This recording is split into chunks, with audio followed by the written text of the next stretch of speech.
seterusnya. Nah, Pak Hartononya malam hari ini harus di Pekalongan kalau tidak salah, karena menghadiri konferensi ulama Thariqah. Menghadiri konferensi ulama Thariqah. Ini bukti nyata bahwa yang saya lakukan dan yang Anda lakukan tadi itu tidak termasuk Thariqah. Buktinya tidak ada di Pekalongan. Kan gitu. Nah, saya kira tidak hanya di wilayah itu Anda itu harus berjuang untuk menembus kasyaf, untuk kasful hijab, untuk menembus tembok-tembok dari manipulasi ilmu pengetahuan, manipulasi karena kejahatan maupun karena kebodohan maupun karena kesempitan, kan begitu. Jadi yang disebut thariqat itu ya apa gitu, terus ada konvensi ulama thariqat itu ya apa, thariqat itu ya apa gitu loh, dan seterusnya. Thariqat itu sekarang sudah menyempit sedemikian rupa dan sudah menginstitusi sedemikian rupa sehingga kehilangan akar ya. Thariqat itu enggak online, thariqat itu kan seharusnya sangat online dengan Allah Subhanahu wa taala. Oke, sebelum itu semua saya buka pertanyaan dulu supaya tahluka dan yang Anda alami maupun penjelasan dari Syekh Nur Samad bisa lebih terelaborasi. Kalau ada 3 orang dulu. Ya, silakan maju, Mas. Bismillahirrahmanirrahim. Assalamualaikum warahmatullahi wabarakatuh. Nama saya Ahmad Fihir dari Bekasi. Saya udah beberapa kali datang di acara Kenduri Cinta dan sempat saya ngobrol sama teman saya, diskusi soal Kenduri Cinta tentang, pokoknya banyak deh, sampai teman saya itu tertarik, cuma karena kebetulan dia nggak bisa datang karena itu udah rumah tangga, jadi dia nggak bisa datang. Pokoknya intinya dia bertanya gitu, kok bagus sekali ya acara Kenduri Cinta, begitu terbuka, begitu beragam, siapa saja bisa datang, aliran ilmu bertebaran di mana-mana, sampai-sampai untuk di Twitter aja beberapa bulan terakhir di KC itu sempat jadi trending topik. Jadi begitu banyaknya ilmu di sini, sampai teman saya bilang, kenapa tidak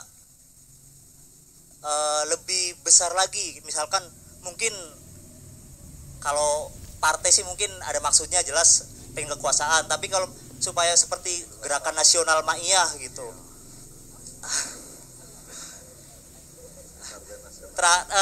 Saya sendiri terakhir lihat Cak Nun itu di TV awal tahun 2000-an. Waktu itu, maaf saya nyebutin nama stasiun TV di Indosiar, kayak Kultum gitu, cuma berapa menit, kalau nggak salah yang Jalan Sunyi atau apa, saya lupa. Terus saya juga lihat ya di YouTube Cak Nun di Kadipiro yang Cepat Syafaat di bawah tahun 2010 tentang bahas Ma'iyah itu Indonesia bagian kecil dari Ma'iyah. Itu, dan kata Cak Nun sendiri, ngadain Ma'iyah di Jakarta, di Kenduri Cinta, mau Cepat Syafaat di Jogja, Bambang Wetan di Surabaya, Juguran Syafaat di Purwokerto, maksudnya apa? Bahkan Cak Nun sendiri njelasin, Gusmus gulang-guling bak buca puas itu maksudnya apa, yang ngono kuwi maksudnya, katanya.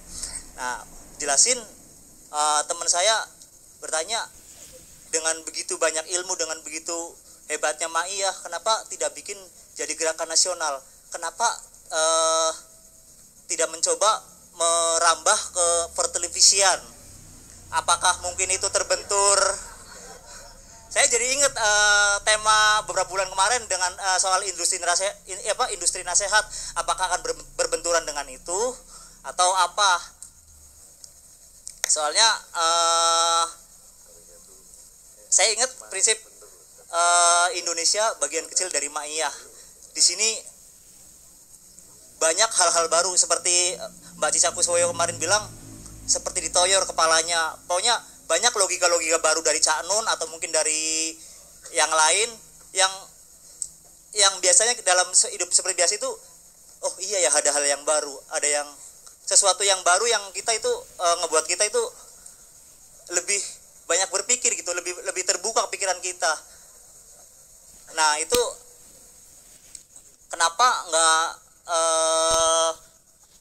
mulai merangsak ke yang lebih besar lagi? Ya syukur-syukur sih, tanpa masuk ke pertelevisian, tanpa atau apa, Mak Iyah ini jadi terkenal di Indonesia. Maksudnya bukan terkenal namanya, tapi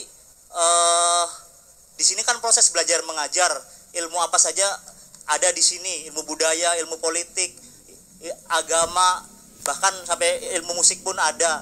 Nah intinya mau bergegas ke skala nasional, tapi apakah akan berbenturan dengan industri nasihat itu sendiri, gitu Cak. Assalamualaikum warahmatullahi wabarakatuh. Terima kasih. Mas belum sebut Mas dari mana, namanya terus dari mana. Syukur bisa menggambarkan identitasnya. Saya Ahmad Fihir dari Bekasi. Aslinya saya Jawa Tengah, Bumiayu. Ya kalau soal aslinya kita tidak perlu tanya karena jelas logatnya. Ya. Oke. Sekolah apa kuliah apa sudah kerja Mas? Kerja nggak kuliah. Oh, nggak pernah kuliah? Nggak pernah. Ah, jadi saya bahagia betul ya kalau ketemu teman-teman macam begini nih. Jadi di Indonesia itu sebenarnya parameternya bukan Anda kuliah apa tidak, Anda sarjana atau bukan dan seterusnya ya. Parameternya itu kesungguhan Anda terhadap kehidupan kan begitu.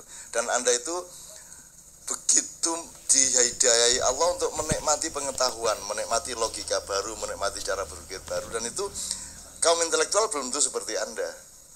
Nah jadi kalau ya tepuk tangan. Kalau saya mau jawab langsung gini, saya mumpung ingat daripada nanti lupa. Jadi tadi saya ngobrol sama Mas Ali sama Mas Gandhi. Sekarang kan misalnya Anda punya yang namanya nasionalisme, gitu ya. Sebenarnya nasionalisme itu kalau ibarat kentut itu baunya, ibarat gula itu manis, gitu ya. Jadi nasionalisme itu bukan gulanya tapi manisnya. Ini cara berpikir begini ini kalau Anda pakai lebih mudah nanti Anda menghadapi hidup. Contohnya gini Mas, jadi sebenarnya itu humanisme dasarnya. Bahwa semua manusia itu hendaknya bekerja sama satu sama lain. Dalam bahasa Jawa bebrayan, dalam bahasa Arab, dalam bahasa Al-Quran, mata Ustaz? Ta'awun. Jadi pokoknya manusia dengan manusia sama Allah dikhalifahkan, disuruh jadi khalifah, sehingga dia menciptakan kerjasama, manajemen, pengaturan, kode etik dan seterusnya, ya. Terserah manusianya berapa, tapi pokoknya sedunia ini manusia diletakkan Allah untuk ta'awun, gitu ya. Wa ta'awanu alal birri wa taqwa itu, oke. Cuman karena nggak bisa satu dunia ini semuanya menjadi satu, maka ada kebagi-bagi. Nah caranya bagi-bagi itu dulu kerajaan-kerajaan, sebelumnya itu apa suku-suku, komunitas-komunitas, kemudian lahirlah negara-negara.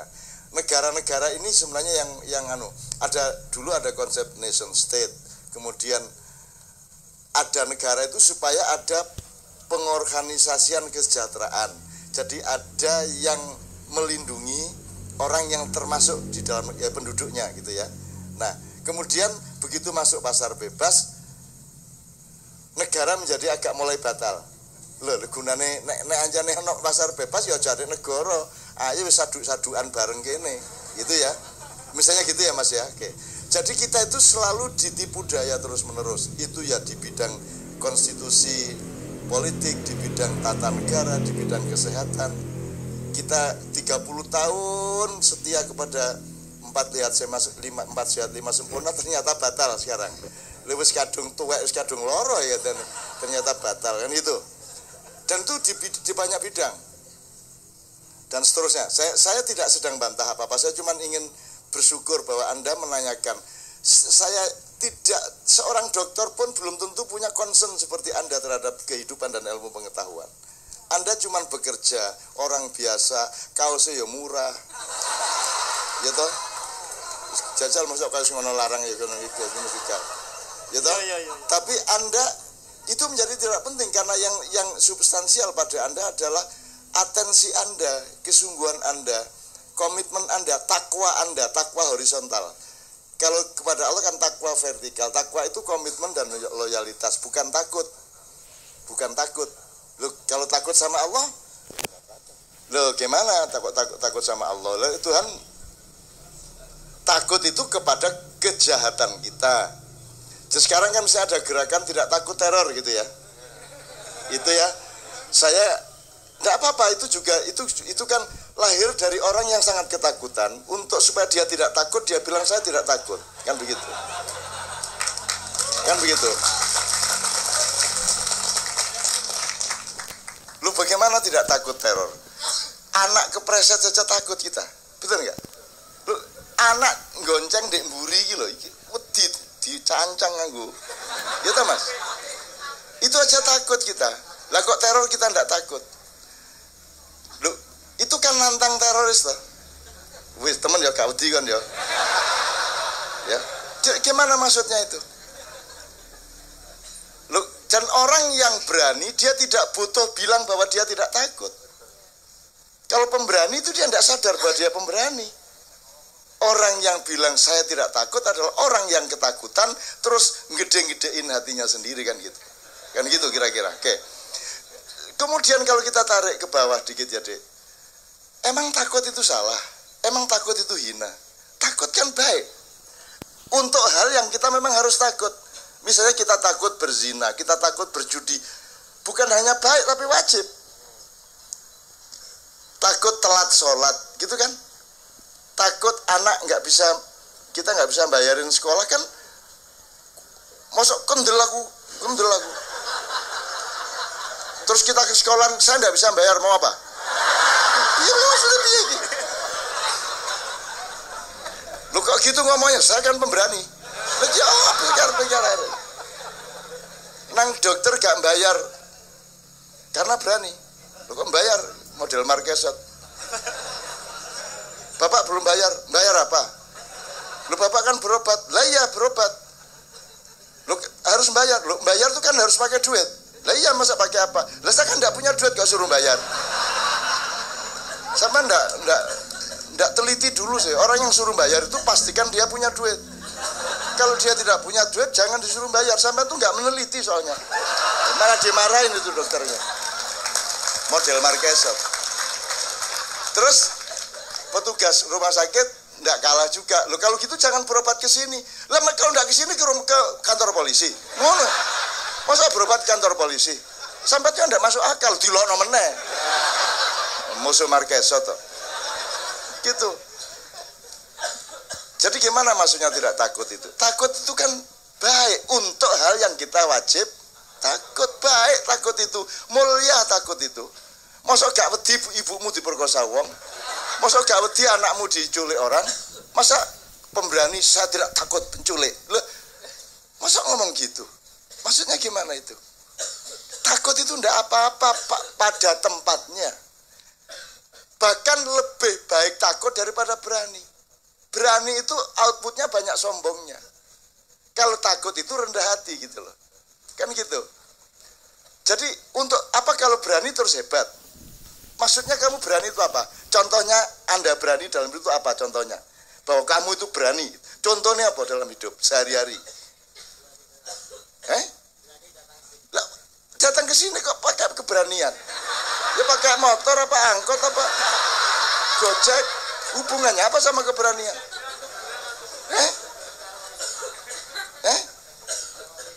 Anda salah apa sehingga takut teroris? Jadi kalau Anda memang orang yang sangat baik, Anda bertakwa sama Allah, setoranmu sama Allah itu sudah soleh benar, Anda tidak perlu takut apa-apa. Tapi kalau mau kamu tiba-tiba bilang, aku tidak takut kepada teroris. Saya sudah ngomong sama sejumlah teroris. Dan saya selidiki. Arek-arek gak wedi lho. Ya canten ono jak dilungkas. Ini nanti ada yang sebentar lagi lebih besar ini. Entenono. Itu akhirnya. Dan saya nilai dia. Ada orang di dunia ini ingin rela membunuh dirinya untuk alasan yang tidak jelas. Ada. Taruh bom di sini terus diledakkan. Ada nggak orang yang mau seperti itu? Saya tanya orang-orang yang normal, apa alasanmu untuk mau seperti itu? Berarti pasti dia ada yang mendasar pada dirinya. Apa itu iman, apa itu teologi, apa itu jihad, apa itu apapun, tapi ada yang mendasar pada dirinya. Bahwa outputnya salah, itu soal ilmu. Bahwa keputusannya tidak tepat, kok ngebom Starbucks, misalnya gitu ya. Itu soal wawasan terhadap pemetaan masalah.